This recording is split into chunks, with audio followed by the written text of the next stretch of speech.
Hello everyone, my name is Laura Sirabella, and in this short presentation, My Body, My Choice, we are going to discuss bodily autonomy in social work codes of ethics. We'll see this reviewing how bodily autonomy is promoted in the Italian Social Work Code of Ethics and in the Global Social Work Statement of Ethical Principles.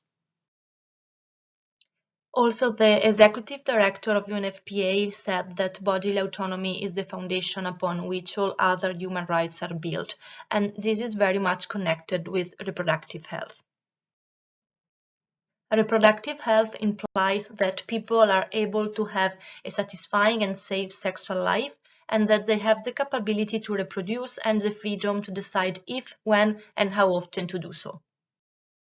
The term reproductive health was recognized at an international level for the first time in 1994 during the Cairo Conference. That represents a milestone in the establishment of reproductive health as a human right.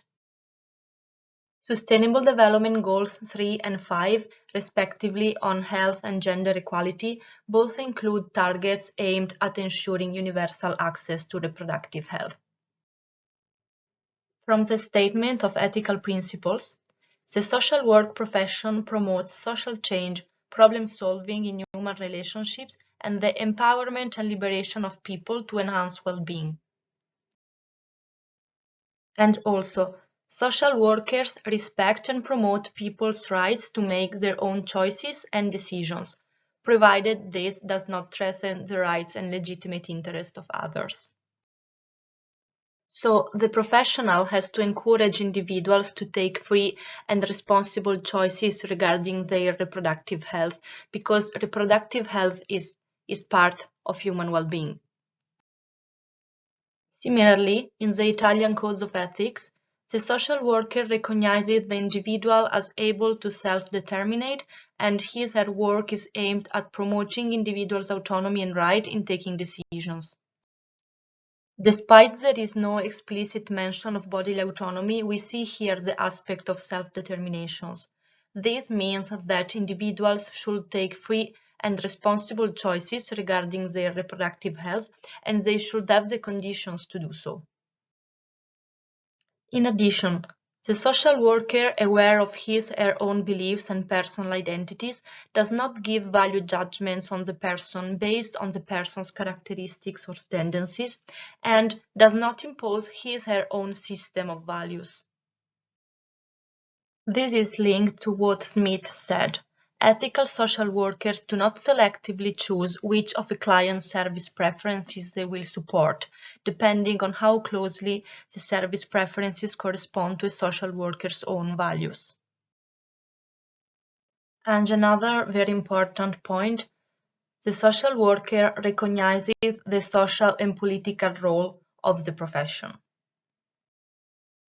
So, starting from everything we said until now, there is a need of a social work that reclaim its role in promoting social justice, and we can do this using the reproductive justice framework. Reproductive justice is a framework in which reproductive health and rights and other social and economic factors are interlinked.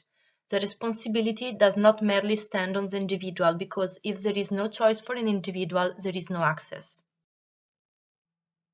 Using a reproductive justice framework allows to keep into account intersectionality and social justice issues.